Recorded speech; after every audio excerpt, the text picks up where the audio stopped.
จู้แล้วพ่อเจ้าก็งูไปยิ้วเงินไผเดือเงินหลวงจู้แล้วพ่อเจ้าเลยเป็นพ่อครัวเฮ็ดอาหารให้อินเดียแล้วค่อยก็อยู่ให้น้ำลาวอยู่ข้างหลังนั่นเด้พ่อก็เจ้าเฮ็ดETL ดิเดี๋ยวนี้เขาเจ้าเฮ็ดห้องการ ETL แล้วแล้วเงินหลังนั้นก็บางแล้วเฮือนตะกี้พวกเขาอยู่หันอยู่แปลวัดสิมงคลก็จะเป็นวัดสิมงคลแล้วก็เจ้าเฮ็ดตอนนี้เฮ็ดหยังเฮ็ดจังหวะว่าเขาเฮ็ดเป็นอย่างไรมันเพิ่นตะกี้เพิ่นห้องแถวคนเขาก็ปลูกไม้หมดแหละเดี๋ยวนี้เพิ่นมาบ่มีละปลูกไม้หมดแล้วก็ไปจื้อละตะกี้พ่อจะอยู่กับแม่จะอยู่ในห้องแถวจะมาจื้อได้ปะพ่อชื่อจังหวัดอยู่วัดจื้อได้แต่วัดเป็นหลักเพิ่นอยู่คุ้มพันเดย์เพิ่นจื้อได้แต่วัดสิมงคลบ่อื่นแล้วเพิ่นจื้อหันเพิ่นอยู่ใกล้วัดนั่นแหละตะกี้เจ้าอย่างน้อ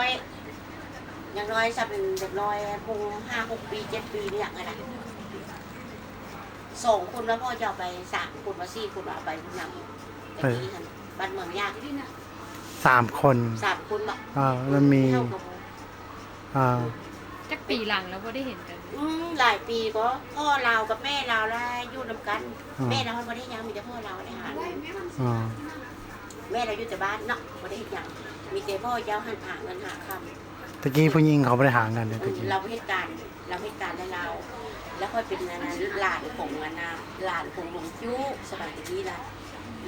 แล้วพอเราเงินหลังนึงให้อินเดียและอินเดียให้น้องโมอีหม่อมสันนี่นะแล้วพ่อเจ้าละเป็นคนอินเดียคือกันมาเฮ็ดกินเฮ็ดอย่างให้น้องโมอินเดียให้กินแล้วเดินกว้างแล้วพ่อเจ้าก็ยุ่งกันแล้วก็ไปยุ่งกันนำเดินบนอีเทียวเนี่ยนะกว้างได้กว้างแล้วมีเงิน1 หลัง 2 หลังน้าสาวค่อยอยู่หลังนี้ค่อยไปอยู่หลังนี้แล้วก็อยู่บริเวณเดียวกันแล้วพ่อเพิ่นว่าให้กินให้อินเดียกินอินเดียเป็นหมอบอกจันมาช่วยเหลือเราเป็นคนอินเดียแต่อินเดียมากเราพูดจากภาษาอินเดียแล้วก็มาให้กินได้บ้างอินเดียกินสมัยตะกี้ปานกก็ฮู้แบบว่าอัน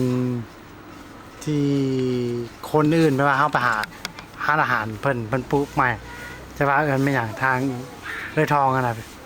เพิ่นจะว่ามีร้านอาหารมองนึงครับปลูก